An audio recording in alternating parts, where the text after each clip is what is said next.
Depuis que Anne avait repris le chemin de l'école, Marilla attendait avec angoisse le retour des problèmes. Mais à sa grande surprise, tout semblait se passer sans accroc. Il était peut-être normal qu'Anne, qui ne pouvait plus jouer avec son amie Diana, se jette à corps perdu dans l'étude, grâce à l'exemple que lui donnait sa studieuse voisine, Minnie Andrews. De toute façon, elle était bien déterminée à ne pas se laisser damer le pion par Gilbert Blythe. Elle travaillait comme jamais de sa vie elle n'avait travaillé, autant à l'école, où elle dépassait Minnie Andrews en sagesse et en attention, que le soir, à la maison. Elle et Gilbert passèrent tous deux en 5e année, où ils rejoignirent Diana et les autres. Anne détestait toujours autant Gilbert, et c'est la compétition qui l'avait amené là. L'hiver battait son plein, et la neige amortissait tous les bruits de la nature. La vie était calme à Avonlea, quand au mois de janvier de l'année suivante, le premier ministre du Canada vint à l'île du Prince-Édouard au cours d'une tournée politique. Les événements importants sont souvent liés aux petites choses. Au premier abord, on ne voit pas comment la visite d'un premier ministre pourrait influencer la vie d'une petite fille. Et pourtant... Le mari de Rachel Lynde va nous accompagner. Elle dit qu'il nous sera utile pour s'occuper du cheval. C'est sans doute la seule chance que j'aurai de voir un premier ministre en chair et en os. Il faut que tu partes, Marilla. Ne te mets pas en retard. Je devrais être de retour demain après-midi. Anne, je te confie la maison. Bon voyage, Marilla. C'est ainsi que Marilla partit pour Charlottetown, à 40 km de là, avec Madame Rachel Lynde, qui était passionnée de politique et qui n'aurait jamais accepté qu'un tel événement eût lieu sans elle. Ce soir-là, tandis que Marilla et Rachel s'en donnaient à cœur joie à Charlottetown, Anne et Matthew partageaient la quiétude de la cuisine dans la maison des Pignons Verts. Anne étudiait avec une grande ardeur, car le lendemain, il y avait un examen de géométrie qui était sa matière la plus faible, tandis que Matthew hochait la tête en lisant son journal. Matthew, avez-vous déjà étudié la géométrie? La géométrie, non, jamais, Anne. C'est bien dommage. Vous auriez pu m'aider si vous en aviez fait. La géométrie est un gros nuage noir qui assombrit toute ma vie. Je suis tellement mauvaise en géométrie, Matthew. Ça m'étonnerait. Je suis sûr que tu es bonne en tout. J'ai rencontré M. Phillips la semaine dernière dans le magasin Blair à Carmody. Et sais-tu ce que ton instituteur m'a dit? Il m'a dit que tu étais l'élève la plus intelligente de toute l'école et que tu faisais de rapides progrès. De rapides progrès. Ce sont ses propres paroles, Anne. C'est lui qui l'a dit. Il y a beaucoup de gens qui critiquent Teddy Phillips en disant qu'il ne vaut pas grand-chose comme maître. Mais moi, je pense qu'il n'est pas plus mauvais que nôtre. Oui, mais Monsieur Phillips va presque tous les soirs chez Prissy Andrew, vous savez. Il prétend que c'est pour l'aider à faire ses devoirs, mais Miranda Sloane étudie aussi pour entrer à Queen's et je pense vraiment qu'elle aurait plus besoin d'aide que Prissy parce qu'elle est beaucoup moins intelligente. Et il y a des choses qui me dépassent. Je me demande ce que fait Marilla maintenant. Madame Lynde dit que si les femmes avaient le droit de voter, les choses changeraient vite et s'amélioreraient pour tout le monde. Vous votez pour qui, vous, Matthew? Pour les conservateurs. Eh bien, je suis pour eux, moi aussi, parce que parce que les garçons de l'école, certains sont libéraux, des rouges, comme ils disent entre eux. Je pense que M. Phillips est rouge aussi, parce que le père de Prissy en est un. Et Ruby Gillis dit que lorsqu'un homme courtise une fille, il est toujours d'accord avec sa mère sur la religion et avec son père sur la politique. Est-ce que c'est vrai? Je n'en sais trop rien. Tu sais, moi, ces choses-là... Avez-vous déjà courtisé quelqu'un, Matthew, dans votre jeunesse? Je ne crois pas. Non. Ça doit être très intéressant. Ruby Gillis dit que lorsqu'elle sera grande, elle aura le plus grand nombre de soupirants possible, qu'elle les fera marcher à la baguette et qu'ils seront tous fous d'elle. Moi, j'aimerais mieux en avoir juste un, mais qui soit vraiment épris de moi. Oui. Eh bien, il faut que je finisse mes devoirs maintenant, avant de me permettre d'ouvrir ce nouveau livre que Jeanne m'a prêté. Mais j'ai du mal à résister à la tentation. Même quand je lui tourne le dos, vous savez, Matthew, je le vois devant moi. Jeanne m'a dit qu'elle avait pleuré à chaudes larmes en le lisant. J'adore les histoires tristes. Je pense que je vais enfermer ce livre dans le placard aux confitures. et je vous donnerai la clé jusqu'à ce que j'ai fini mes devoirs. Et même si je vous implore à genoux, il ne faudra pas me la rendre. C'est tellement plus facile.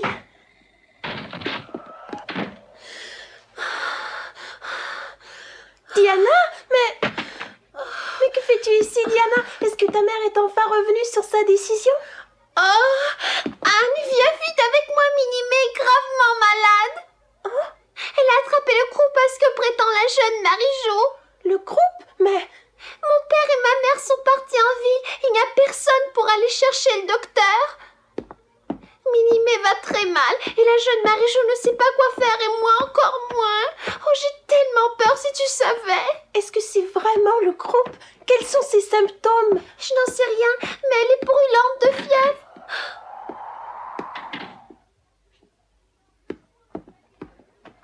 Mathieu est allé atteler la jument pour aller chercher le docteur à Je Carmody. ne pense pas qu'il puisse trouver un docteur à Carmody. Je sais que le docteur Blair est en ville et le docteur Spencer aussi. Oh, si seulement Madame Lynn était chez elle. Pas Diana, je suis sûre que Mathieu trouvera un docteur. De toute façon, je sais exactement ce qu'il faut faire pour le groupe. Ne te fais pas de soucis. Souviens-toi, je t'ai dit que chez Madame Hammond, je m'étais occupée de 3 paires de jumeaux. Ça m'a donné de l'expérience. J'emporte de l'IPK au cas où vous n'en auriez pas. Dépêchons-nous.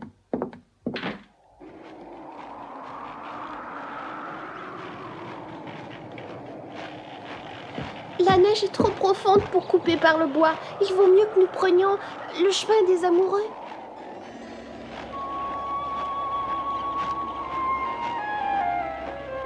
J'ai moins peur depuis que tu es avec moi.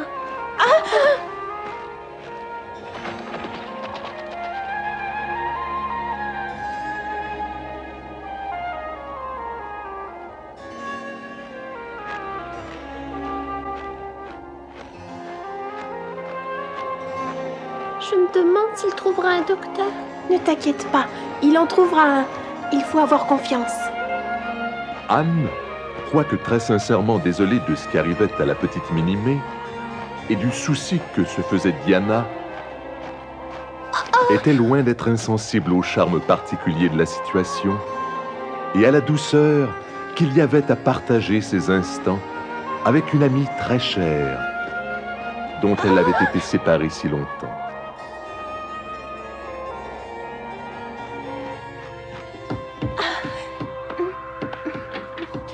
Comment va Minimé? Elle ne va pas bien du tout, Diana. Pas bien du tout. Tout va bien aller, ma chérie. On va te soigner.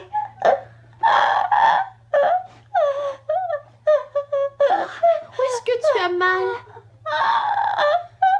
Où est-ce que tu as mal? Réponds-moi. Non, Diana, laisse-la. Il ne faut pas la faire parler. Minimé a bien le groupe. Personne ne peut s'y tromper, tu sais. Elle ne va pas bien du tout, mais j'ai déjà vu pire que ça. Tout d'abord, il va nous falloir beaucoup d'eau chaude. Il y a à peine une tasse dans cette bouilloire. Marie-Jo, va mettre du bois dans le poêle. L'air sec est très mauvais pour la gorge, tu devrais le savoir. Oui. Remplis 2 récipients avec de l'eau et mets-les sur le feu. Maintenant, je vais déshabiller Minimé pour qu'elle respire mieux. Diana, tâche de me trouver quelques draps de flanelle bien doux. Oui. Oh là là! Qu'est-ce que va dire Madame Barry?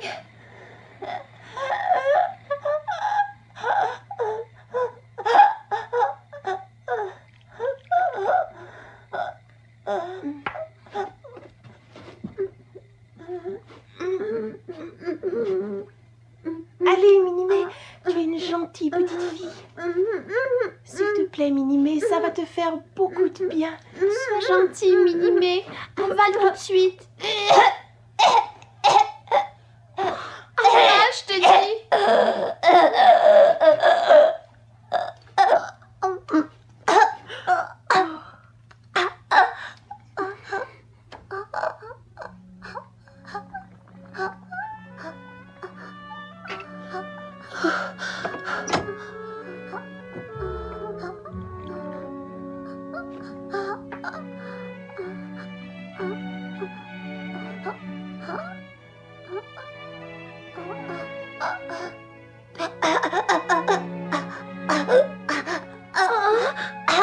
Donne-moi ça. Qu'est-ce qu'on va faire? Mais ce docteur n'arrivera donc jamais! Calme-toi, Diana, calme-toi. Marie-Jo, veux-tu ouvrir légèrement la fenêtre? Il fait trop chaud ici.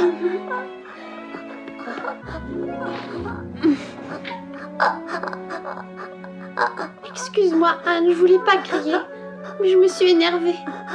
Je sais que tu fais tout ce que tu peux.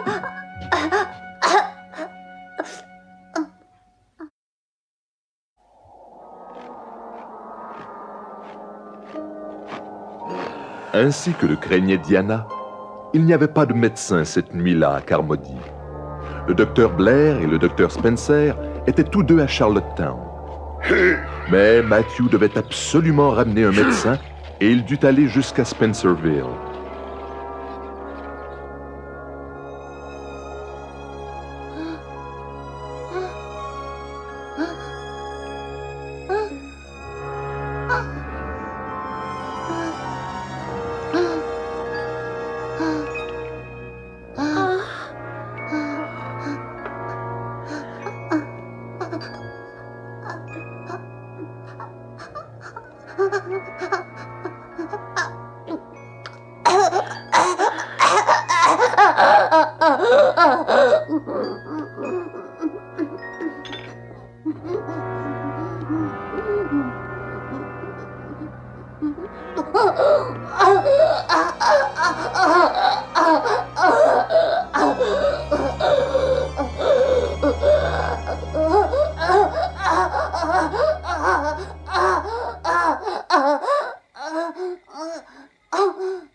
Anne, viens voir, il se passe quelque chose.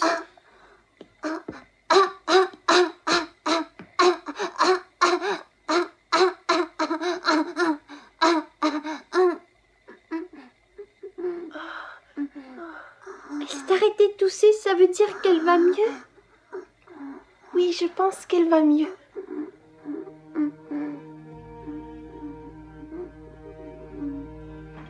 Il était presque 3 heures du matin quand Matthew, fourbu, revint enfin avec le médecin qu'il avait trouvé à Spencerville.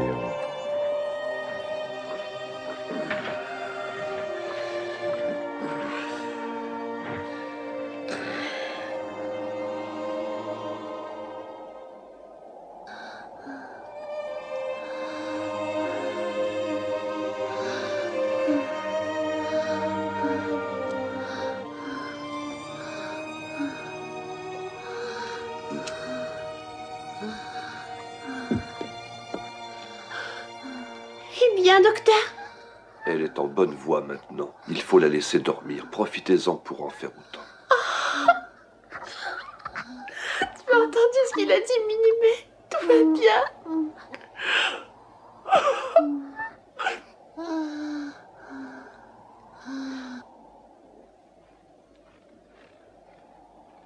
Tu as vraiment fait du beau travail, petite. Mais j'ai été vraiment très près de m'abandonner au désespoir. Je lui avais donné la dernière goutte d'IPK de la bouteille et au moment où elle l'a avalée, je me suis dit, c'est réellement le dernier espoir et j'ai bien peur qu'il ne soit vain si le médecin n'arrive pas très vite. Mais en moins de 3 minutes, elle avait craché ses glaires et tout de suite après, elle allait mieux. Il faut que vous vous imaginiez mon soulagement parce que je ne suis pas capable de trouver des mots assez forts pour l'exprimer, docteur. Je sais, petite. Tu as fait exactement ce qu'il fallait. Va te reposer maintenant, je prends la situation en main. Je vous remercie infiniment, docteur. Anne, merci de tout cœur.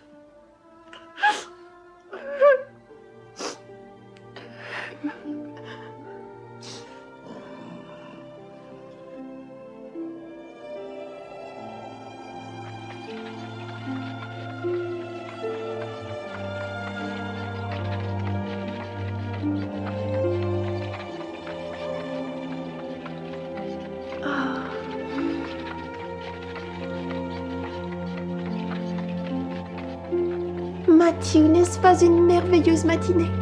Le monde ressemble à quelque chose que Dieu vient juste d'imaginer pour son propre plaisir. Je suis vraiment désolée d'avoir reproché à Madame Hammond d'avoir eu 3 fois des jumeaux. Si elle n'avait pas eu 3 fois des jumeaux, je n'aurais pas su comment soigner la petite Minnie-May. Je suis si fatiguée. Je ne pourrai pas aller à l'école aujourd'hui. Je sais que je vais m'endormir, même si je mets toute ma volonté à garder les yeux ouverts. Mais ça m'ennuie de ne pas y aller, à cause de Gilles, à cause des autres qui vont prendre la tête de la classe parce que j'aurai manqué. Ne t'en fais pas, tu rattraperas cette journée. Aujourd'hui, tu vas rester à la maison. Dès que nous serons arrivés, tu iras te mettre tout droit au lit et tu dormiras tout en dessous.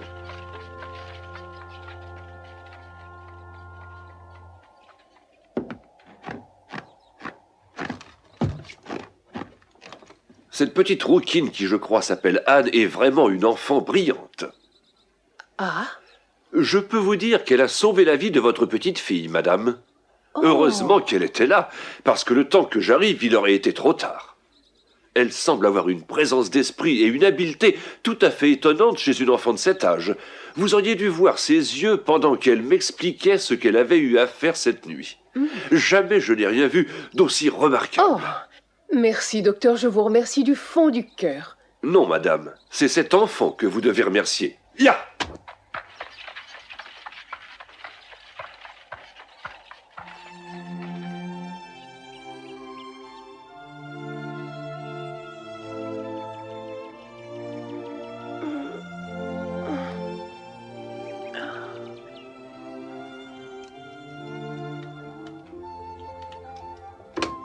Bonjour Marilla. Avez-vous vu le Premier ministre? De quoi il a l'air? Eh bien, si tu veux savoir, ce n'est sûrement pas sur sa mine qu'il a été élu. Tu vas manger quelque chose avant de te lancer dans tes grands discours, tu dois avoir faim. Oh oui Marilla, je meurs de faim. Matthew m'a tout raconté, Anne. Je dois dire que c'est une chance que tu aies su quoi faire. Moi, je n'en aurais pas eu la moindre idée. Merci. Je n'ai jamais vu quelqu'un qui ait eu le croup.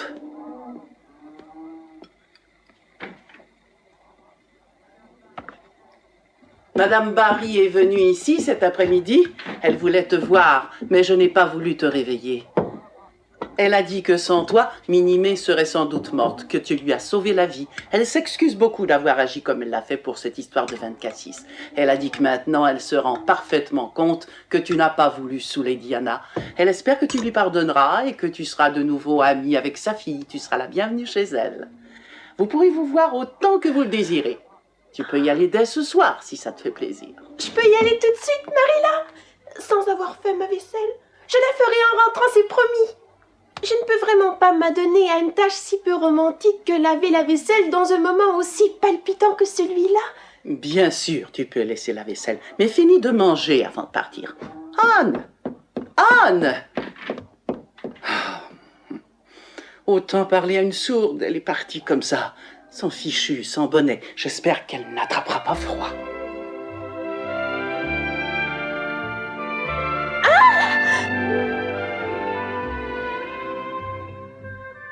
Que tout est beau quand on est heureux, car le bonheur repeint tout en rose et en bleu.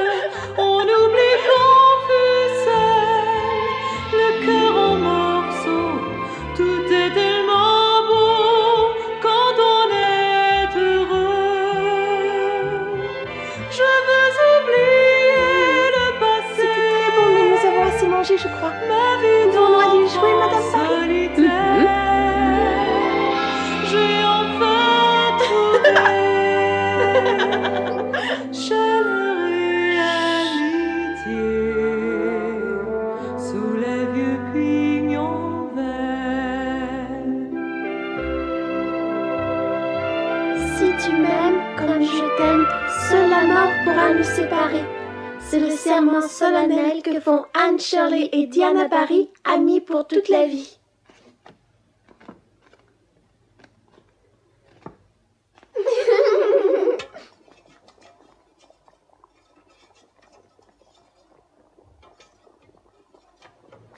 Tu sais, Diana, Quoi? eh bien, demain, quand je retournerai à l'école, je demanderai à Monsieur Phillips de me permettre de reprendre ma place auprès de toi. C'est formidable, j'étais justement en train de penser à la même chose.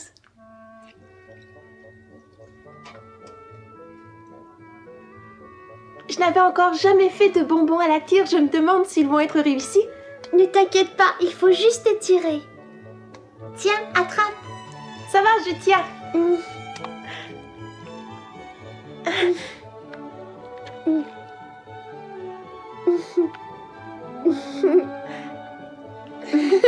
C'est vraiment très amusant.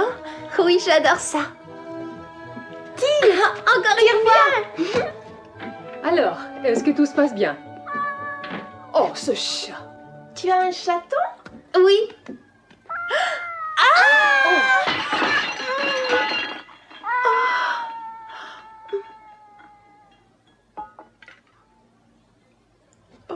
Je suis désolée, mes enfants.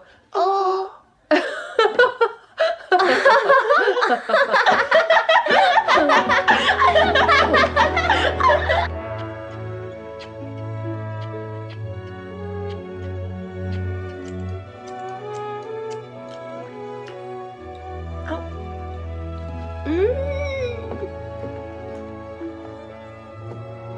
Merci, Madame Barry. Au revoir, Anne. Dors bien. Au revoir, Diana. Faites jolis rêves. À demain à l'école. On demandera à Monsieur Phillips que tu reprennes ta place. D'accord. On se revoit à l'école. Bonne nuit, Anne. Bonne nuit, Diana. Oh, Matthew, c'était un goûter des plus élégants, vous savez. Madame Barry a sorti son plus beau service de porcelaine, comme si j'étais quelqu'un de très important. Oh, je ne peux pas vous dire ce que ça m'a fait. J'avais l'impression d'être une grande personne. Je suis parfaitement heureuse aujourd'hui, Marilla. Malgré mes cheveux roux, j'ai le cœur si joyeux qu'ils n'ont plus d'importance. Avez-vous déjà vu une personne aussi parfaitement heureuse que moi, Marilla? Tu as eu une journée pleine d'émotions aujourd'hui. Et demain, c'est l'école. Couche-toi à présent. Oui, mais j'ai déjà hâte d'être à demain. Dors bien, petite. Bonne nuit, Marilla. Demain, je vais demander à Monsieur Phillips de me laisser à côté de Diana.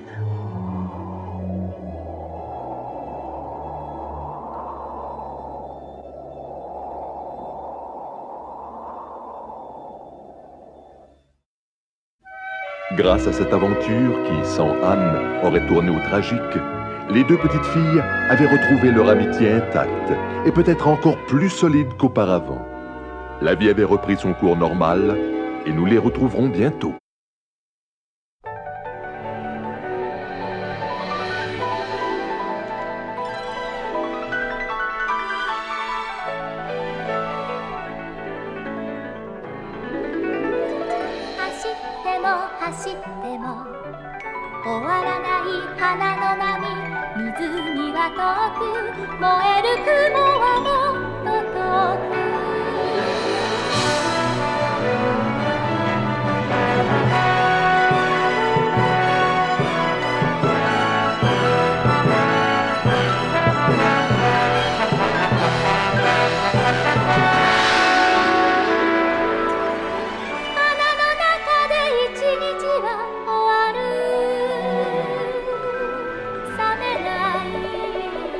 夢